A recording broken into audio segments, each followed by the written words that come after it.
by my face right now, you should be able to tell that it's Saturday at 8 a.m. and I've been awake since 5. I had to get something done very early. And then I came, had breakfast at Starbucks, which is not good for me. Too many calories, but I was craving it, and I'm also craving a salad later today. I've been planning to crave a salad later today. You can do that. I can. Anyway, I'm working now. I'm enjoying life right now, kind of a little bit. I mean, not fully, but you know, we're doing what's doable. And I'm just like, I'm so tired today. I'm so tired. Why am I speaking like that? I'm working at a call center. Please, let's do something. Let's all close our eyes and rate my voice 1 through 10. 1 being, I would never want to talk to this person for more than 1 minute. And 10 being, I would, like, if I heard this voice through a call, I would get this girl a jet. Just out of pure sexiness of the voice. Let's do that, okay? Everybody close your eyes, and I'm gonna say something, okay? Wait, what can I say? Well, I am about to read something called Shadow and Bone by Leigh Bardugo. I love her. I love Six of Crows. I have just never stopped thinking about it. What did you think? Did you like it? Be honest. I don't think I did. I mean, I think it's a good 5 out of 10. It's not annoying, but it's not gonna get me a private jet. So yeah, my voice is not. My face could.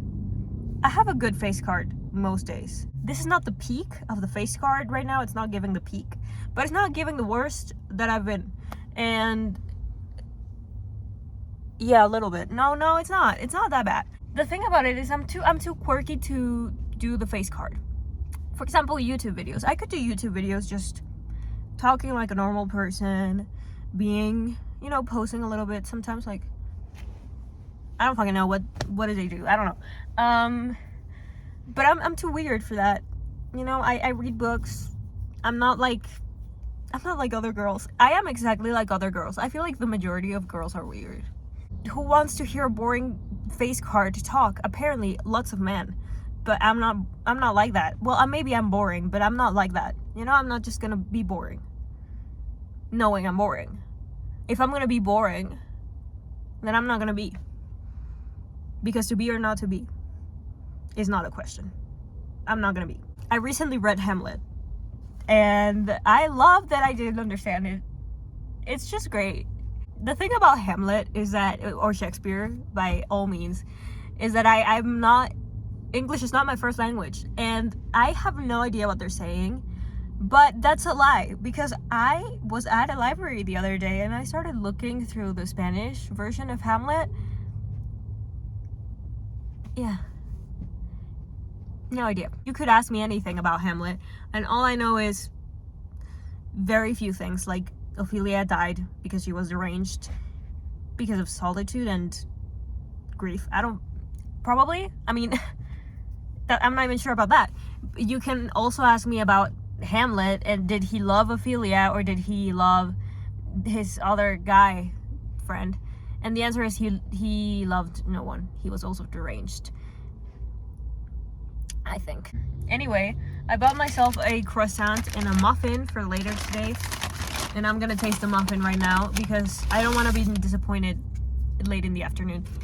I don't know if this is a thing that people do, but I do this. I don't want to disappoint myself in the afternoons. I can disappoint myself in the mornings just fine, but afternoons, I mean, it's really good. No, it is good. I'm gonna eat it. But I don't think I would purchase it again. My latest new obsession are croissants. I fucking love those. I think they're fantastic. I always want to eat a croissant every day of my life, every morning, with ham and cheese. Just a simple sandwich croissant, or even just hot chocolate and a croissant, anything. Though I like the first option better because at least it's a little bit of protein in there. And you know what? I'm fit now. You can see that? Can you see that? There's nothing there.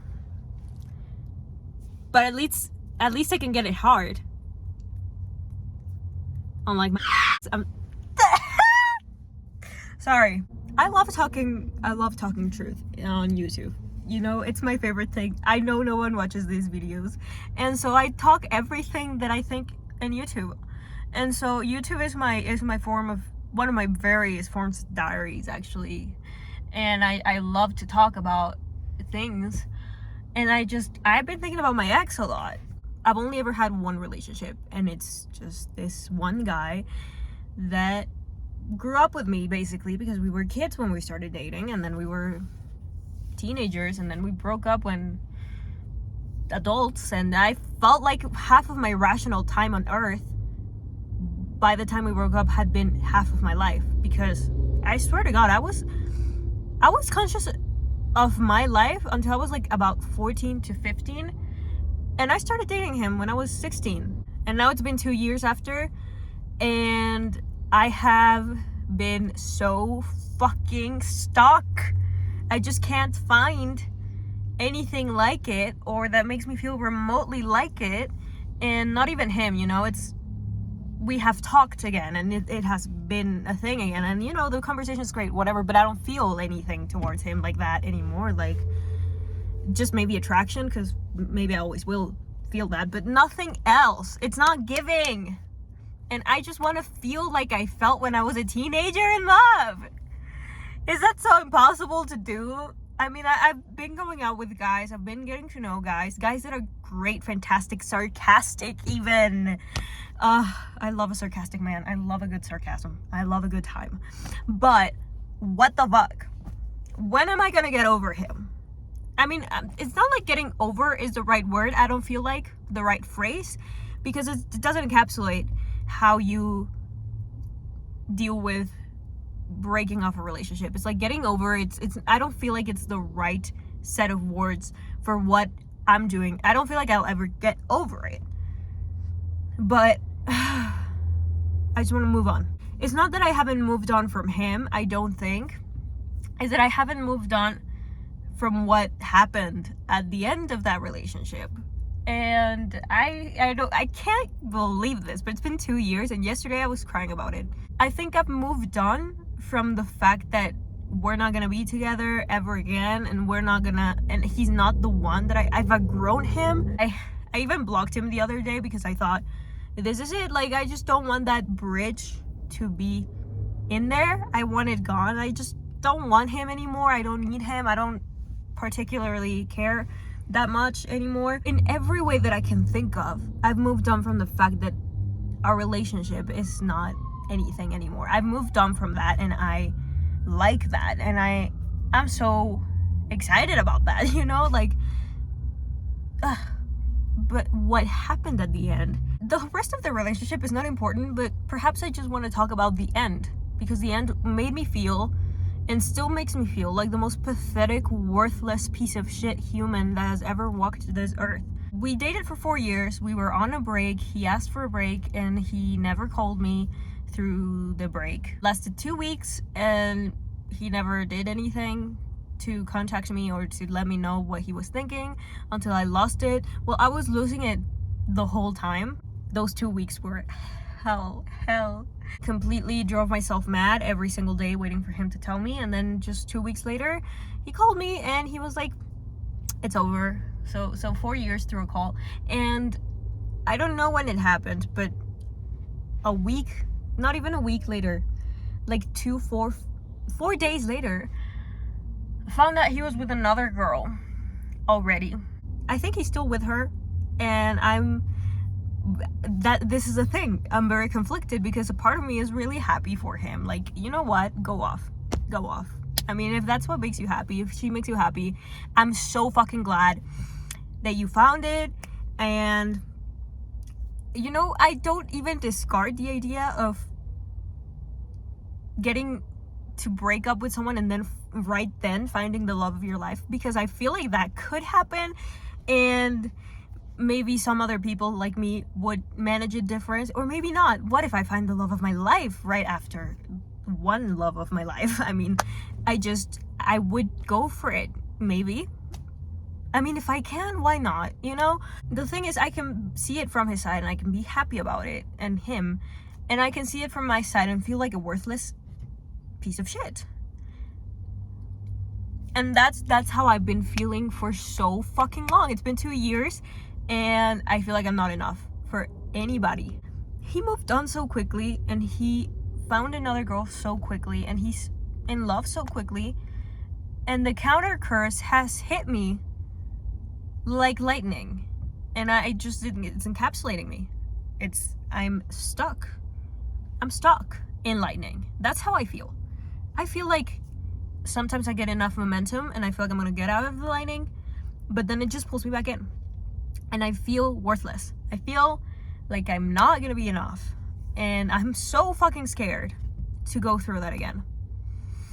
I feel replaceable.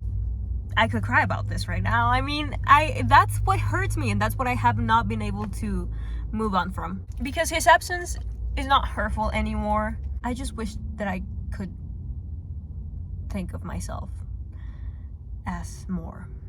But I can't. I can't, and it's an issue. Because the fact that I can't, and the fact that it's been 2 years and I've been trying to do that, and I've been trying to make myself worth more to myself, and just be better at loving myself, even understanding his motives and just trying to get over it. The more that I do that, the more that I feel like I can't be with anyone, because it's not gonna work, because I'm not mentally stable yet. And that's all I think all the time. I can't go out with this guy because he's so mature and I'm a bitch. A little bitch, like literally. I don't even think of myself as enough, so why would I go out with him? And I'm such a big fan of like, don't ask for what you don't have. For example, I used to be like, oh my god, I want a guy that goes to the gym. I start going to the gym. Things like that. Things that are fixable. Things that are easy to do. If I want a guy that eats good food, then I can eat good food. And that's it. That's literally all it takes. That's literally all it takes. It's so easy to do. But this is different. And I think about it. I think about it so much. Would I go out with a man if he was in the position that I am? Which is that he always feels like he's worthless and that he's always gonna be insecure. Because after what happened to me, there has not been a single guy that I've been secure around with, that I've been like, he's not gonna cheat on me, he's not gonna find a girl in 2 days and leave me in the process of finding the girl and then change me, literally replace me. I can't. I just can't. And would I date a guy that thinks that all the time? Of course fucking not. I mean, that's the thing. Like, I don't want to put someone through that with me, because I know that I'm gonna be a jealous bitch, because I know that I'm gonna be an insecure little person, because I know that I'm gonna be replaced. And maybe I won't. Maybe I won't be replaced, but what if I am? And that's the thought. That is the invasive little piece of shit thought that I have. What if I get replaced? And maybe I would do things differently this time. Maybe if I see that things are not working, maybe we would break up, because with my first love, I stayed there and we both stayed somewhere that was really just not good. But the thing is, I don't know for sure, and it scares me that I don't know for sure that I'm gonna ever be able to leave someone, because I don't have any other experience more than him. I've been flirting with this guy, fucking fantastic guy. Anyway, he's not gonna see it. He's not gonna see it because he is great, and I'm not. I've been single for 2 years, and I like being single. But I also think that might be a little bit of a gaslighting to myself. I do like it, but I also would like to be open to the idea of dating someone. I don't even want to say I want to be in a relationship, I want a boyfriend, oh my god, I wish I had a boyfriend. That's not even what I wish. I wish that I could be open to it. But alas. Anyway, Welcome to the vlogmas. We're gonna do a little vlog of me reading The House of Leaves and leaving a little review and talking about my personal life, apparently. Probably going to a cinema, a car cinema, which I'm really excited about. And we're gonna go through all of those things together. So get ready for it, I guess. And yeah.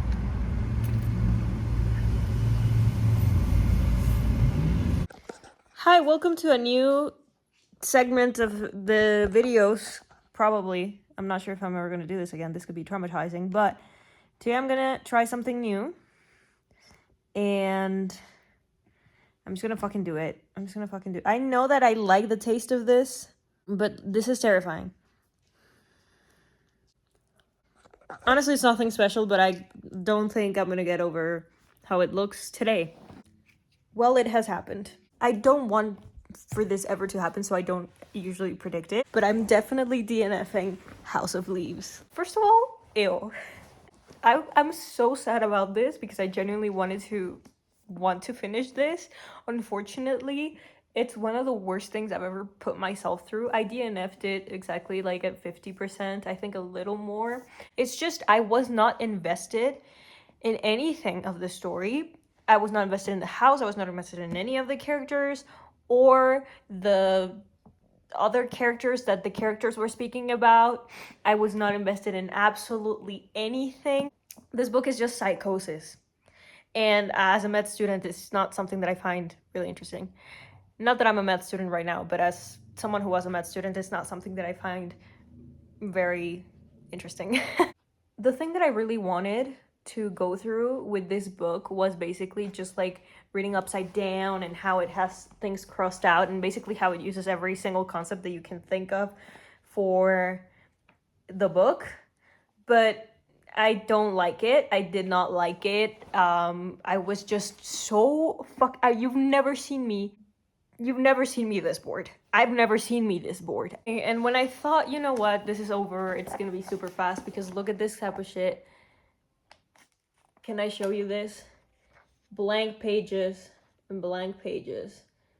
But then it just stops and it goes back. Look at this. I am so sorry. I am so sorry to the tree that died for this. And then there's a lot of text again, and this is what I started reading today and yesterday. And you know, I thought maybe I'm gonna finish it, more blank pages, but then I got to here and there was a lot of text and I kept reading it and I was like, there's no way. I just simply can't. It's too much text for what it's saying. I mean, maybe everything that it says is necessary. Let me tell you, that's not true, because there are pages filled with names. Like, for instance, this. Is this supposed to show me a psychosis? I don't care. This is a footnote. It starts, and it's all names. It's all names. It starts right here. It has a ton of footnotes, so you're basically doing research done about another thing that happened that didn't happen, because it just didn't happen because this guy was psychotic and he is spreading psychosis.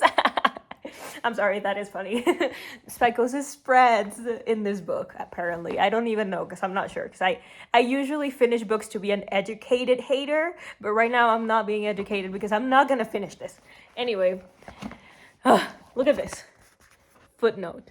It's names and names and names and... Does it keep going? It keeps going. Names until here. So what the fuck? You know, that's not really necessary for me. Let's read a random name though. And if you're named like that, hit me up. Let's read Scott Hyde. Hi, Scott. I bet it's just like an effect, a subliminal effect, where if you are lucky enough to read your name, you're like, oh, this book is out to get me, and whatever. And let me just say, I'm sorry to the trees that died for this to be in my hands.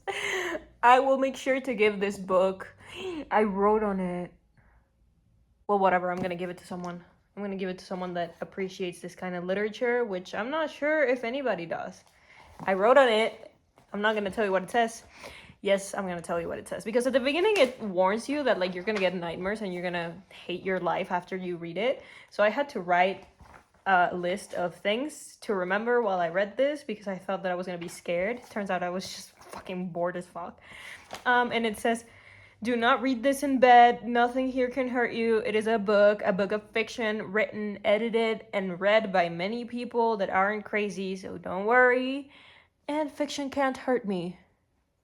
It hurt me because I'm fucking bored as shit. Because it's just psychotic. It's just psychosis and psychosis from this guy who's Johnny, who's writing is like typewriter, because it changes through Johnny's POV and through like Sampanos, who is the one who is talking about the Davidson record. Who this is whole made up shit, and I don't like to think about books that way. I don't like to read a book and be like, this is made up. I don't do that. Okay, I never do that. I've never done that with a book. But this is warned from the beginning. It's like, this doesn't exist. It has never existed, and it won't exist. And I don't care if it does exist in this world. It just doesn't exist, and it doesn't exist, and that is all I'm gonna say. It doesn't exist, and it's just like it's psychotic. It's just pure psychosis in a book. It's pure psychosis. Why would I read this? Why would anybody read this? It's just not fun. This is esoteric, and it's not for everyone, and it's for barely anyone at all. It's so weird. It's so weird. It's written so weirdly, and I really wanted to read it because look at this. Look at this. It has pictures. It's not a picture book, but it has pictures, and like I really thought, I don't know, at some point I just started skipping through things, and that's when I knew that I wasn't gonna finish it. But I really thought maybe I can skip through most things and still like finish it and still be educated about it, until I was at the half of it, and I thought, I'm not gonna fucking, what the fuck?